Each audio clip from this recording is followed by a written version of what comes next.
Hey guys, welcome to my channel, Realm of Ori. In this video, we will continue with Volume 16, Chapter 1, The Betrayal, Part 3. And before we start, this video contains spoilers from the Tensura Light Novel.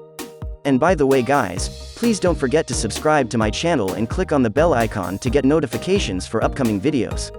So without further ado, let's get into the video. People here are far too proficient at bossing others about. Masayuki sighed deeply. In this country, everyone, including Rimuru, had a tendency to act on their own, without much planning. Leaving it at that, Masayuki really wished that the guys at the top would think more about others' positions and act more carefully. Why can't you care about me more like Shuna-san does? What came out of his mouth by accident was how he really felt. If a pretty and good-natured girl like Shuna had asked him to do it, Masayuki would have had no problem with it. So he was happy to help with the evacuation. But then Ramiris stopped him. I want you to go straight to the 70th floor. Ramiris told him to do this with no good reason. Masayuki did not like it. But Ramiris was also a strong being. She not only had Veldora's support, but she also knew one of Masayuki's secrets. He couldn't possibly defy her, no matter what he said. Let it go. Ramiris-sama doesn't seem to have bad intentions, she just can't afford it. After all, it's clear that this is an emergency. Even Veldora-sama has been sent out by them. Masayuki was approached by a young man who responded. The young man's name was Venom, and it seemed like his boss put him in all kinds of unfair situations all the time. Masayuki felt closer to him because Venom's actions were similar to his own. Venom's boss told him to protect Masayuki, so he and Masayuki were now working together. He had just broken up with Jinrai, so meeting Jiwoo and Bernie felt too awkward. As an imposter, he couldn't use his lies to protect Jinrai, so Masayuki said goodbye to himself. He was both saddened and relieved to see him leave. Now he didn't have to lie to his friends, and he didn't feel bad about it anymore. Then Venom showed up in front of Masayuki, who was by himself at this point.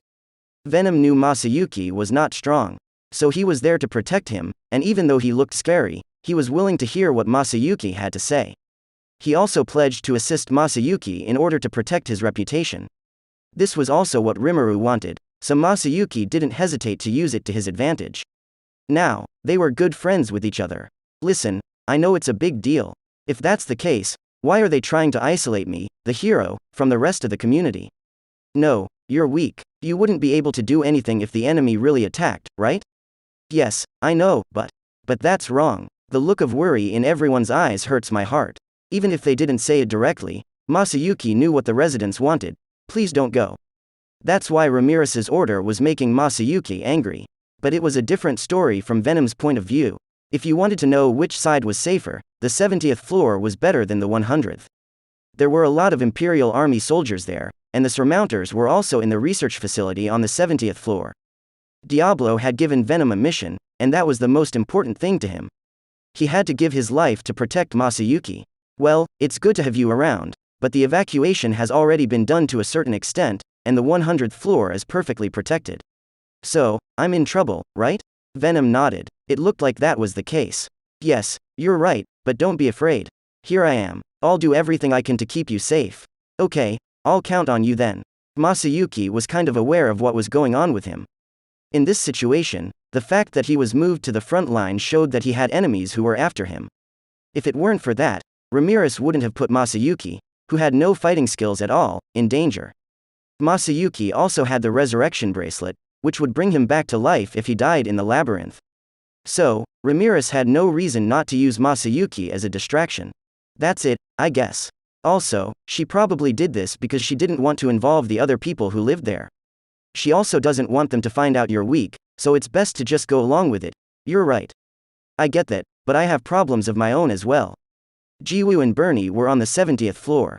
More of a problem for Masayuki was how awkward it would be to meet them. I don't know much about those two, but don't blame them too much if they were on a mission. When they tried to kill you, I'm sure they didn't mean everything they said. Humans are more complicated than monsters. That's why demons like to play with people. Masayuki thought, it's not that easy, as he looked at Venom, who was smiling at him. But Venom said that it was hard to know how people really felt, and it was true that he couldn't be mad at Jiwoo or Bernie. If that was true, there was no reason to worry. Masayuki finally made up his mind when he got to the 70th floor and saw the building site where the Imperial Army was stationed. Please don't play with me ever. Masayuki shook his head in shock, then changed his mood and talked to his friend Venom in a casual way. Venom smiled at him when he saw that his mood had changed. Venom's job was to protect Masayuki, but he liked Masayuki a lot, too. Venom admired Masayuki because they were both overworked and because he had a strong resolve that persevered despite his flaws and even when he was pushed by immovable circumstances. Venom was proud of his rebellious nature, but he didn't think he was as good as Masayuki for some reason. So, Venom tried to answer him in a good way. Ha ha ha, that depends on what you do. When the sudden person showed up, Venom decided to stand in front of Masayuki to protect him. Who are you? You got in my way. I had perfect timing, but my body was slow to react because it wasn't used to it. The man didn't care about Venom and gave Masayuki a mad look instead. Masayuki could not hide his anger when he saw this clearly foreign person. Masayuki had no idea he was there before, but now his aura was too much for him to handle. On his back, 3 sets of 2 white wings made up of 6 white wings flapped, showing how fearless he looked. His eyes were the most striking thing about him. They were fierce and unapproachable, and they had a terrible, ghastly light in them. Don't forget about me. Venom delivered an upper roundhouse kick while yelling this. It was a straight, conventional kick to the side of the enemy's head, as though drawn in, and yet. Masayuki was taken aback. He was surprised that the man took Venom's kick with no protection at all. He could have done something, but he didn't because he didn't think it was necessary. It's just a worm that can't even help itself live. You are one of those bad demons who have been in our way since the beginning of time. Cornu-sama, as one of the 3 Phantom Commanders, you have been very rude to me. Know your place or die. The person who said his name was Cornu put his hand out to Venom. In the next second, a condensed monobullet was shot at Venom at a speed that was impossible to avoid. Masayuki was thinking about strange things, like how this person called himself Sama, but he ran over to Venom to help him. Hey, are you all right? Venom was still breathing. He had just enough time to move and use his left arm to stop the monobullet. But even so, there was a lot of damage. Venom's left arm was missing, and his left side had a huge hole in it. How could that be? Okay. I find it hard to believe, and I hate to say it, but that jerk looks a lot stronger than I do. But don't worry, I'll protect you for sure. So, Venom got up and didn't care about anything. He had been hurt, but he was still in the fight. Well, that's one worm that won't give up. I should kill the boy, and Zelario should act as a distraction. This is why I don't like fools. They fight against nothing. Venom, I was sure. That rude is after Masayuki. You knew the whole time? I knew it was possible when Ramiris-sama called me. Don't worry, though. I might not be able to beat that but I can buy you some time. But, I guess that bracelet is the only reason he hasn't killed you yet. You will be resurrected somewhere else if he kills you here. He will be worried about that and want to help you get out of the labyrinth. So, I don't think he'll launch an attack that has anything to do with you. Venom was unafraid to speak up, and he was right about what would happen. In the control room, Masayuki had set a save point for his resurrection. He didn't want anyone to see it, but in this situation, it made him feel better. On the other hand, Cornu was upset that his plan had been found out. Cornu had good reasons for wanting to stop making mistakes. The reason for this goes back many years.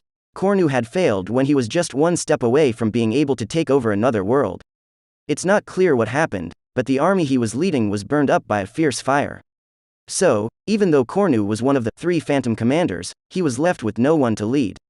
Even though the wounds from that time had healed, Cornu's mind was still weighed down by a deep sadness. I'll admit it, if this wasn't the labyrinth of Ramiris, I wouldn't have had to step in at all. You're going to die anyway, so it wouldn't be hard to bury you. Instead, I'll make you feel despair first. Let me show you how powerful I really am as you go to the afterlife. Venom couldn't do anything against Cornu, who was fully armed. He tried every way to attack, but nothing worked. All he could do was wait for a smug loss. Venom frowned when he saw how different the 2 sides were in battle. It wouldn't help to try to get away, and Masayuki would be taken away and thrown away if he was killed. Even if Venom could come back to life in the labyrinth, he wouldn't be able to protect Masayuki and would only face Diablo's purge. I'm in trouble, Venom thought, and he really wanted to cry. The last move was the only one left. To kill Masayuki himself and send him back somewhere safe. There's nothing else to do. At the very moment when Venom was about to decide. It looks like you're in trouble. Can we help? 2 men seemed to be looking out for Masayuki. You are Sir Minutes and Sir Calgurio too.